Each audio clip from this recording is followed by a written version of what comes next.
Homework 3, problem 7, use the integrated point charge formula to find the potential for a solid sphere. To do this, we have to figure out how to explicitly write out this d3x and these r and r hat vectors. To do that, I think it's best to just draw it. First, I want to point out that we know this thing is symmetric, so the potential can only depend upon the radial distance. Therefore, it's easiest if we rotate our system such that the r vector points into the z direction. And so we're going to make this our r vector. And so our vector is going to be the distance r in the z direction. The r hat vector points to our source. Our source is everywhere inside this sphere. And so let's point to a general point here. This general point, okay, we can say has azimuthal angle phi, has polar angle theta, and has little distance r prime. And if I write out the components of this r prime vector, I'm going to get the typical components, the Cartesian components in spherical coordinates, which is r prime sine theta cosine phi I hat plus r prime sine theta sine phi j hat plus r prime cosine theta k hat. Now I need to look at what this difference is, this r minus r prime. This is the square root of the sum of the squares of these things. So this is going to be r prime squared sine squared theta cosine squared phi plus r prime squared sine squared theta sine squared phi plus r minus r prime cosine theta quantity squared. This simplifies, of course. The cosine squared plus sine squared in the azimuthal part, this phi part, goes to 0. Not 0, goes to 1. And so these two combine to r prime squared sine squared theta. I can expand this guy out to r squared plus r prime squared cosine squared theta minus 2r r prime cosine theta. Finally, I can combine these two and get that this r minus r prime is the square root of r squared plus r prime squared minus 2r r prime cosine theta. Now, you could have just written this down from the start, because what this is this is the law of cosines. It says that the length of this segment here is the length of that segment squared plus the length of that segment squared minus twice the length of that one times the length of that one times the cosine of the angle between them. That's what the law of cosine says, and that's what we just derived by writing this down in components. And so there we go. Now we need to evaluate this. In 3 dimensions, I shouldn't say in 3 dimensions. For us, in spherical coordinates, our d3x is going to be written integral from 0 to capital R, r prime squared dr, that's d3x prime, an integral from 0 to pi sine theta d theta, and the integral from 0 to 2 pi d phi. So just plugging that in and rewriting everything, now we have the potential is 1 over 4 pi epsilon naught integral 0 to 2 pi d phi, integral from 0 to capital R, r prime squared dr prime, and the integral from 0 to pi of sine theta d theta, and this whole thing 1 over the square root of r squared plus r squared r prime squared minus 2r r prime cosine theta. Now, at this point, we have written down what the integral is. We are done with the physics, and so it's from this point on math. However, this is kind of an interesting problem, so I think it's actually kind of fun to go through the rest of how to actually solve this problem by hand. Think of this as just a reminder of how to do some multivariable integrals. The first trick that we're going to use, so I'll switch colors to know that we're now done with the physics, now we're on to the math. Switch tricks to use switch colors as I switch here. The first trick that we're going to use is we're going to do a change in variables. We're going to identify that cosine theta is equal to u, so that minus sine theta d theta is equal to du. And also 0 is going to correspond to 1, and pi is going to correspond to minus 1, so that's specifically theta equals 0 corresponds to u equals 1, theta equals pi corresponds to u equals minus 1. When we do that, just this portion right now can now be written to minus 1 to 1 du, 1 over the square root of r squared plus r prime squared minus 2r r prime u. The next thing that we're going to do is we're going to take this integral, we're going to do another transformation. We're going to say that r squared plus r prime squared minus 2r r prime u is going to be equal to just a variable that we're going to call y. And so minus 2r r prime du is going to be equal to dy.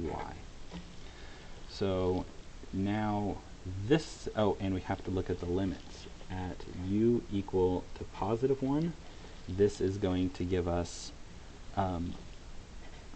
that's r squared plus r prime squared minus 2r r prime, which is of course r minus r prime quantity squared. And at u equal to negative 1, we have y equal to r plus r prime quantity squared, because we get plus to r prime, which is of course r plus r prime quantity squared.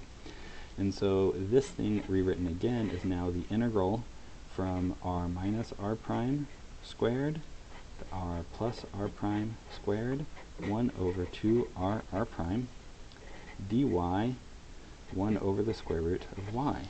1 over the square root of y is very easy, though. 1 over the square root of y, the integral of 1 over the square root of y is just 2 times the square root of y.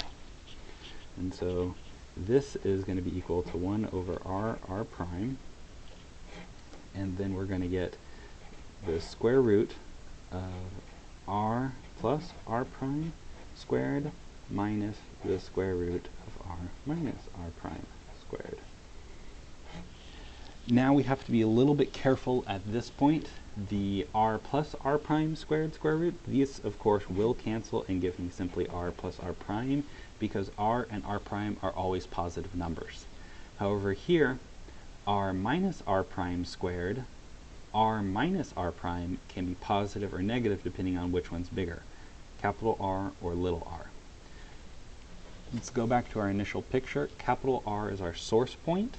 Little r is the point we integrate over this entire shell.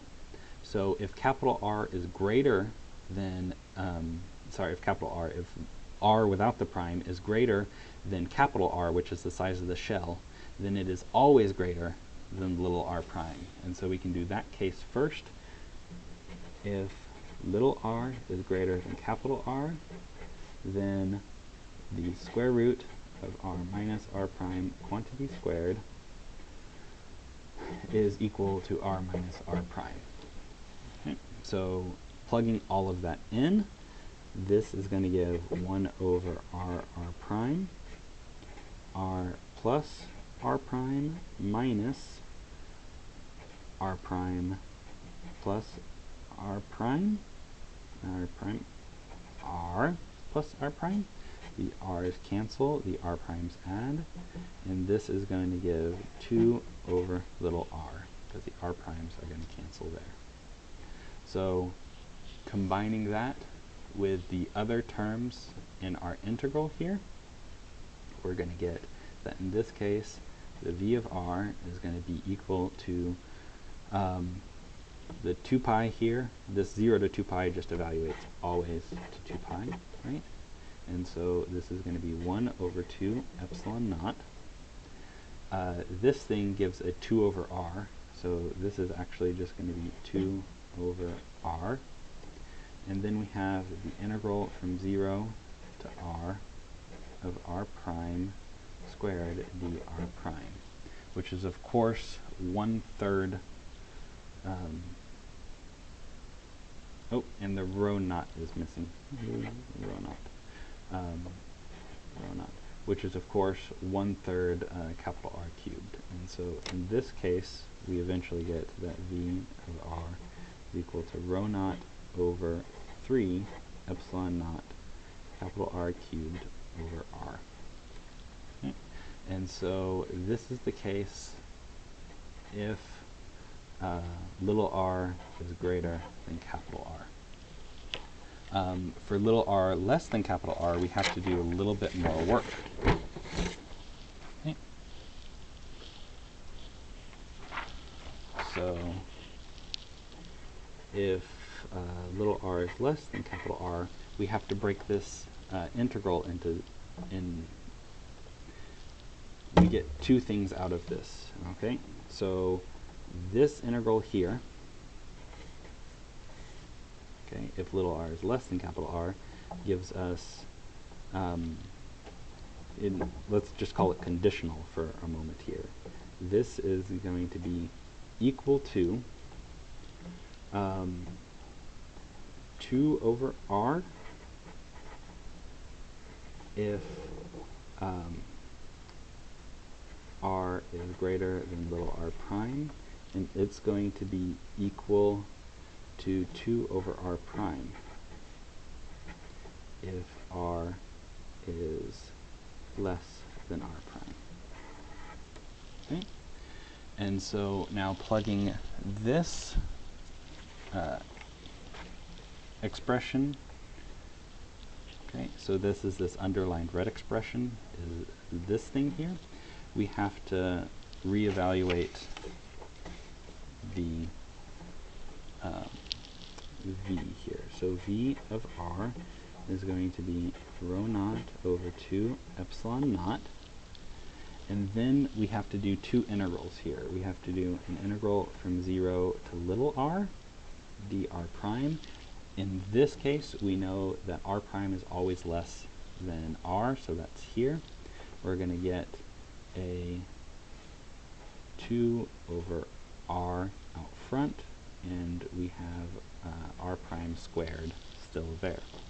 And then we have the integral from r to capital R of 2 over r prime now of dr prime r prime squared. So this portion right here is going to integrate to 1/3. So this is rho naught over, those two will cancel, epsilon naught. This is 1/3 r squared. And this is going to give plus 1/2 capital R squared minus little r squared. Okay, we can combine the two expressions we have. So here's our first expression, here is our second expression.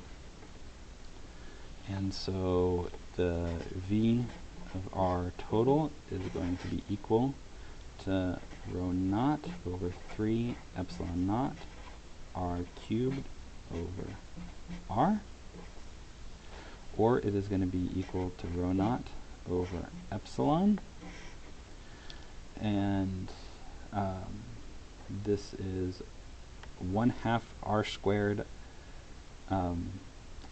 minus, so 1/3 minus 1/2 r squared, so this is 1/2 r squared minus 1/6 r, little r squared. And this is for r greater than capital R, this is for r less than capital R. And so now we have a solution that we have integrated by hand, which was kind of fun, kind of not fun, depends on if you like math or not. And we should compare that to what we got in problem 4. And so pulling up problem 4, we get this expression, and we see that they match exactly.